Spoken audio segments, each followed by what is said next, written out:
DJ Suman Malangia. Presented by MB Recording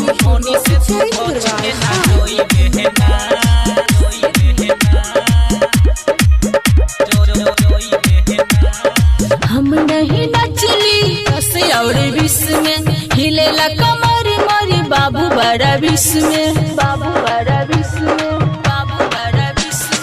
हम नहीं नचली दसी और विष में हिलेला कमर मरी बाबू बड़ा विष में बाबू बड़ा विष बाबू फिर से तू नाच देखे पाइबे ना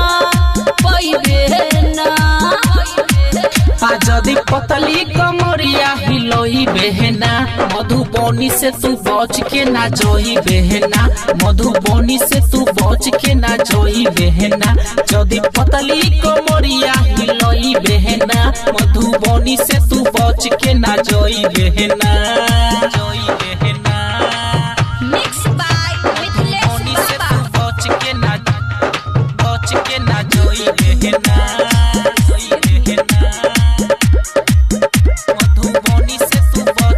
तारा तू इतना डायलॉग करे ई हवा के लहिका के दिलवा में धस रे दिलवा में धस रे दिलवा में धस रे काहे मारा तारे तू इतना डायलॉग करे ई हवा के लहिका के दिलवा में धस रे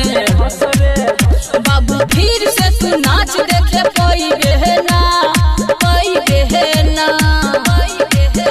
जदि पतली कमरिया हिलोई बहना मधुबनी से तू बच के ना जोई बहना मधुबनी से तू बच के ना जोई बहना जदि पतली कमरिया हिलोई बहना मधुबनी से तू बच के ना जोई बहना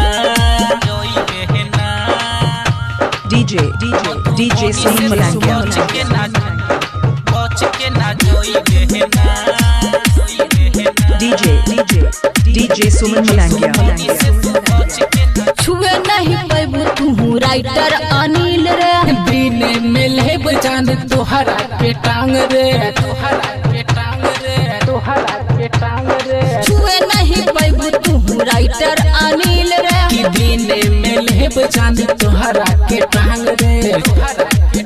रंजन सारा मा से दिल तू लगोई बहना लगोई बहना